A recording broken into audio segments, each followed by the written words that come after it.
let's get to your questions tonight, mainly for you, Frank. Any chance of a loan move back to the Premier League? No, not as it stands. I think I've had quite a long season and a half almost. I didn't get much break this year. Before that, I was at the World Cup. Didn't play so much. But cheers, guys. You know, I've played a lot of football, and I think it's very important for me now, particularly at this stage of my career, is to have a bit of rest here. It'd be nice to have a bit of family time over Christmas and have a good pre-season. Because I missed when I arrived at New York. I didn't have a good pre-season behind me. I had to try to rush it and got injured. Next year, it's important to do that. So, the follow-up question to this is this one: will you finish your career in New York? I would think so. I mean, I think once you go past 30, I've always taken it year on year, you know, and you see how you feel, you see how your body feels, how you're playing, whether you're enjoying it. I'm certainly enjoying it at the minute, but I would never go on to the next year at this point. I'm looking forward to next year. I'll evaluate that one as I go and whether I feel that I can keep contributing, because the last thing I want to do is carry on playing when I feel like my level's not where I want it to be. That's the day that I would say I've had enough. Coming at you here. Which was better of these two? Champions League 2012 or breaking the Chelsea's goal-scoring record? The Champions League, without a doubt. I think Carragher will tell you, and we both won it once, and I'm sort of happy in a way it was that way, because it was so special, and I'm sure it was for you. You won it as well. Yeah, but you won it more than once, or not? No, well, 1.5. 1.5. Stand. But you know, I think for me it is it's such an elite competition, and when we won it, it's been so many years where we tried and failed, and we almost thought, and I personally thought that I was 33, I think, when we won it, that if it didn't happen that year, I found it getting harder every year. The standard of Barcelona and Real Madrid, I think, was improving. And if we didn't win it that year, I don't think we would have won it in my era there. So it was a special night. But that goal-scoring record as well, 211 is something which you were very proud of. That was a massive personal thing for me, and I didn't realise until I did it how happy I was with it. And yeah, I mean personally, but it is cliched. But team wins are better, and particularly the Champions League. It was something the club had never won. And we were in Munich against Munich. It was a lot of special moments in the run-up to the final. It was the best night of my footballing career by some distance. A club you know well, West Ham. How do you feel about their move to the Olympic Stadium? Should we just go home here? Carry on, Frank. The menace will come in at some point. Yeah, I know, I'm waiting. I think it's a good thing. I think the stadium is sitting there. What were you going to do with it? And I think for West Ham, it's local in the area to them. It's a very West Ham fan-based area. It just remains to be seen whether it suits them as a team and as a club. You know, moving to a new stadium sounds great. We all know the atmosphere at Upton Park at times will help the team massively with how close quarters it is. Whether they lose a bit of something there and suffer with that, I don't know. That remains to be seen. But I think it's a stadium. Something has to be done with a stadium, and it suits West Ham there. And at the start of the season, people were saying they're taking a huge risk with Slaven Bilic, particularly with the move to the stadium coming up. I know they lost this weekend, but has it surprised you so far? No risk for me. I know Slaven pretty well. I played with him for a couple of years there, and not kept in contact, but we've crossed paths since in our football worlds. And very smart bloke, huge charisma. A perfect fit for the club. I played there, there's an affiliation with the fans there, and I really like Slaven personally, and I wasn't surprised. I expect him to do well there, and he's showing that. He's certainly doing that at the moment, that is for sure. Right then, you might get involved with these two in this one. Best player you played against? Messi. By country mile by sound. Yeah, I mean, Ronaldo and Messi are the standouts. It's not a difficult answer, is it, for those two? But I think Messi, for his individual ability, when we played him when he was at the top, I mean, you can't get near him when he's at his best. And special player. For me, he's the best of all time. He's certainly the best I've played against. What about in this country, directly, in midfield? Steven Gerrard. Well done, Frank. He's looking at you there. Stevie G. Roy Keane. Scholes in there? Scholes. Stop putting words in his mouth. It's a suggestion. Patrick Vieira. I mean, I was young when I played Patrick and Roy Keane, and I just, they bossed me. I was a young boy. I remember Patrick kept knocking it over my head, and I couldn't get it the other side all the time. He had those long legs, and I really admired them coming through. But I think over the period of my career playing against Stevie in those big games at Liverpool when he was on top of his game, you knew when Stevie was on top of his game that he was a force, And we had great battles. I had a lot of respect for him as a player, and even though we had those sort of rivalries, I think as you get older, it's much easier to have a view on it rather than that sort of view when you're playing each other and you're real rivals. And I think Stevie has to give complete respect for as a midfield player. What about playing with who you've enjoyed most? I mean, you've played with some big characters, the Didier Drogbas of this world.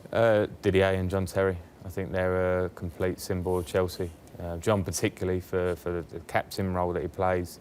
I think he's huge for the club, and I hope he stays beyond this year. I think he still has a huge... We're all talking about him now, but I think John is so big, and he will be a big point of them turning this corner, because he'll be the one in the dressing room. We talked about personalities earlier, and he's had that throughout his career there. How long can he go on, do you think? I still think he's got two or three years in him. I mean, the thing is, the thing with John is, 5 months ago, we're all decided that he's the best centre half in the country by a way.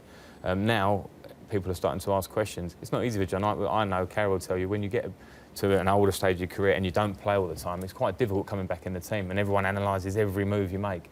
So I think he's huge for the club, and him and Didier were the best for me. I want to ask you about that, because I think over the last couple of years, because of the immediacy now and managers coming in and not managing older, but you've obviously been in and out of teams, Stevie, you sit with Wayne Rooney at United at the moment, pressure coming on him. Yeah. You've got Yaya Toure, who played last week in the Capital One Cup, and you think, why? Yeah, obviously, because I played at United under obviously a unique manager, but Scholes and Giggs played till they were 38 and 40 because they were managed in the 30s. John Terry now obviously isn't playing that well, say, or Wayne Rooney's not playing that well, but they've still got a big part to play if managed correctly. I mean, what did you find that when you were coming to the end of your career, from going from being a certain starter to accepting that there's a change? Yeah, I didn't like it at first, and I think we all had that first reaction. Yeah. You don't understand it, you probably don't agree with it, whether you're right or wrong, and then I think you have to take a decision here and say, where's the benefits of it? And I'm part of a great club, which I was fortunate to be.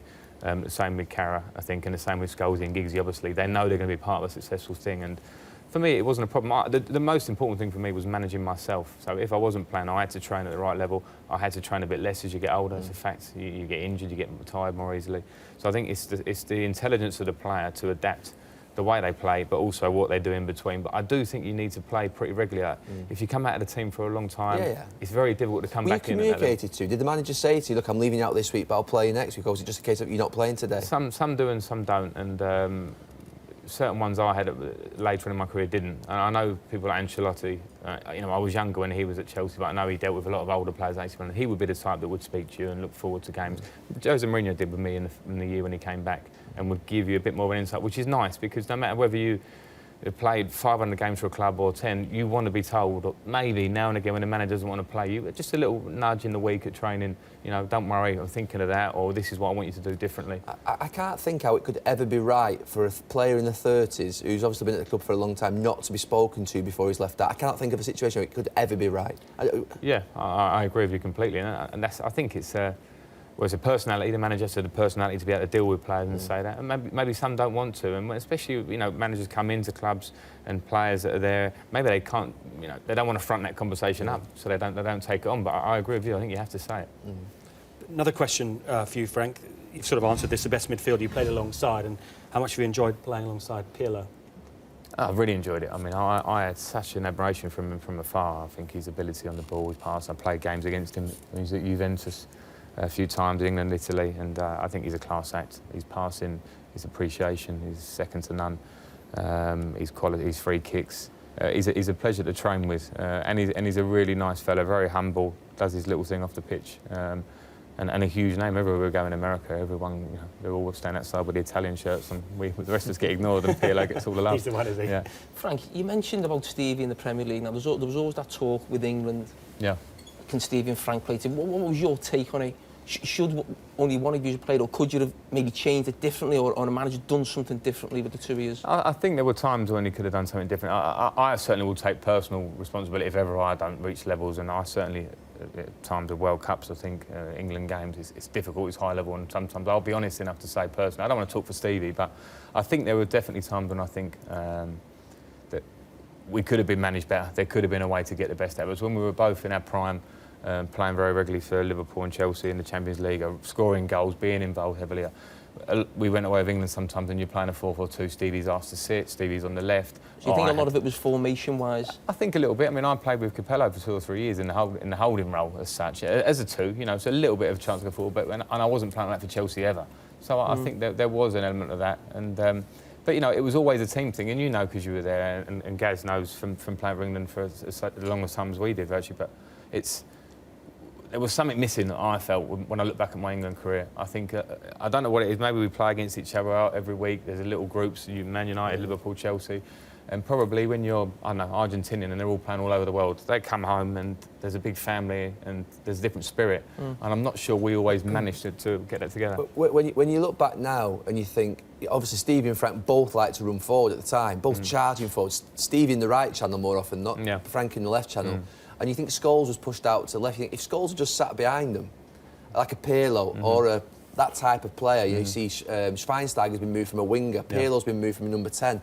And Scholes had that control to play that. You think you'd like to see that now in the peak, wouldn't you? You think that could have worked, but it was never ever experimented with. It was never explored. It was never seen. You think, what a shame that could have been.